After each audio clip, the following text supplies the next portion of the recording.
Germanton Hospital pioneers in world-class orthopedic cardiology and multi-specialty care. Top 3 in Hyderabad, top 10 in South India. Attapur, Hyderabad. అంతులేని కథలో ఇప్పటికీ మాకు గుర్తుంది. తాళి కట్టు శుభవేళ పాట బాగా పాడుతున్నారే. అద్భుతమైన పాట అండి అది. నా తొలి చిత్రంలోనే నాకు అలాంటి పాట రావడం అనేది నా అదృష్టం. అది కూడా అమర గాయకుడు, నాకు అభిమాన గాయకుడు ఎస్పి బాలసుబ్రహ్మణ్యం గారు పాడటం అనేది నేను జన్మతః చేసుకున్న పుణ్యం. అంత అద్భుతమైన పాట. రాసింది ఆత్రేయ గారు, సంగీతం చేసింది ఎంఎస్ విశ్వనాథన్ గారు.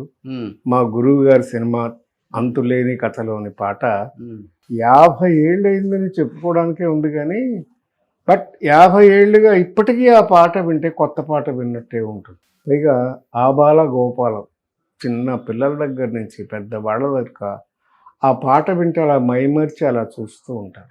అంత గొప్పగా సిచ్యువేషను, అలా గొప్పగా తయారైన పాట తాళికట్టు శుభవేళ మెడలో కళ్యాణమాల. ఆ సినిమా ఎంత హిట్ అయిందో ఈ పాట అంతకంటే హిట్ అయింది. అవును, సినిమాలో కూడా మీరు ప్రూవ్ చేసుకున్న ఒక. అవునండి, నాట్ ఓన్లీ సాంగ్ కదా, మీరు మధ్య మధ్యలో చిన్న చిన్న యాక్టింగ్ గుర్తుంది అది అభినయం గారు. అయ్యో ఒకసారి చేయరా ప్లీజ్. అవన్నీ ఇప్పుడు చేయడం కుదరదు, కానీ యాక్చువల్గా ఈ పాట డాన్స్ మాస్టర్ కూడా లేడు. అయితే ఈ పాట నాకు వచ్చి చెప్పింది, దాని గురించి నేర్పింది కమల్ హాసన్ గారు. తమిళంలో ఆయన యాక్ట్ చేశాడు ఈ క్యారెక్టర్. సో అద్భుతమైన హిట్ అయింది తమిళంలో. అవల్ ఒరు తొడర్ కథై.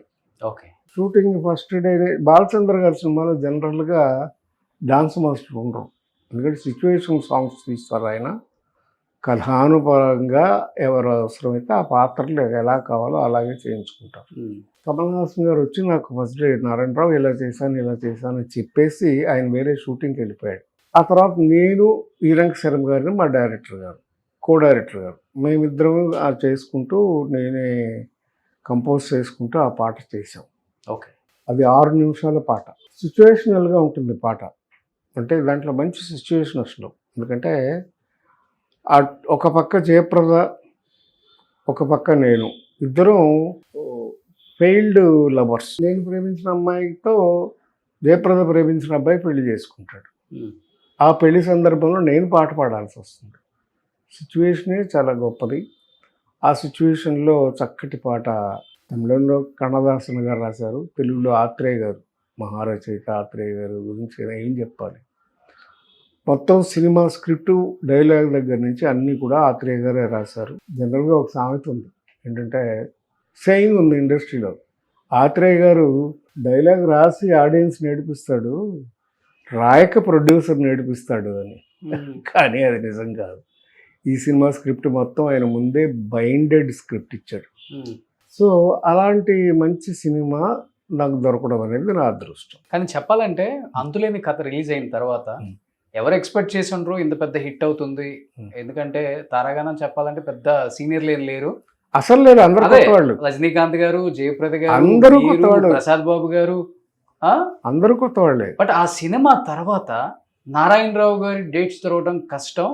అప్పుడున్న స్టార్ హీరోలకి ఈక్వల్గా వస్తాడు ఆయన.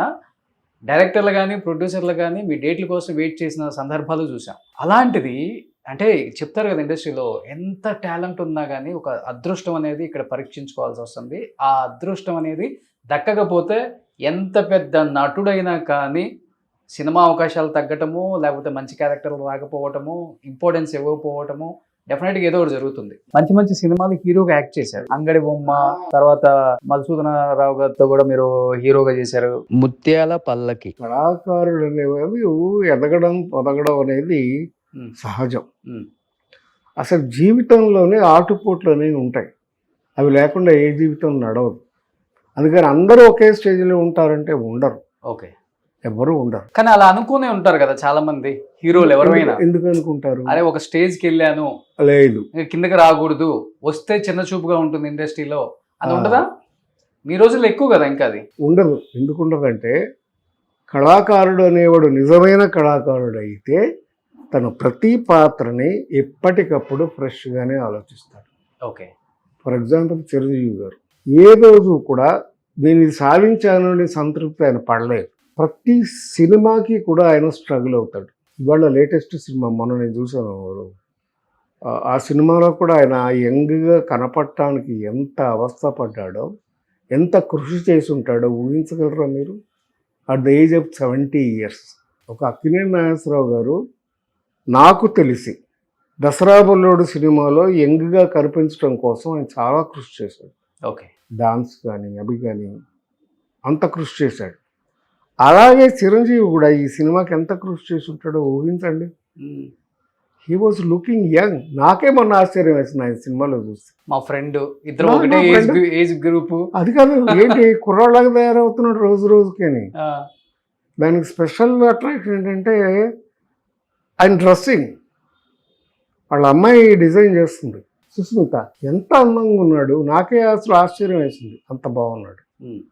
సో నటుడు అనేవాడికి పాత్ర ముఖ్యం, దాంట్లో జీవించడం ముఖ్యం, దాన్ని ప్రజెంట్ చేయడం ముఖ్యం. ఆ టెక్నిక్స్ అన్నీ నేర్చుకున్నవాడే మంచి యాక్టర్. ఓకే. వయసు పెరిగినంత మాత్రాన అయిపోతుందని ఏం లేదు. ఫర్ ఎగ్జాంపుల్ అమితాబ్ బచ్చన్ గారిని తీసుకోండి. ఆయన ఏ పాత్రకి ఆ పాత్రని అన్వయించుకుని చేస్తున్నారు ఇప్పటికీ. ఆర్టిస్ట్ అనేవాడికి ఆ ఎల్లలు లేవు. అంటే మీకు ఎప్పుడు అసలు బాధ కూడా అనిపించదు? ఇప్పుడు ఎందుకు క్యారెక్టర్స్ చేశాను, హీరోగా చేశాను.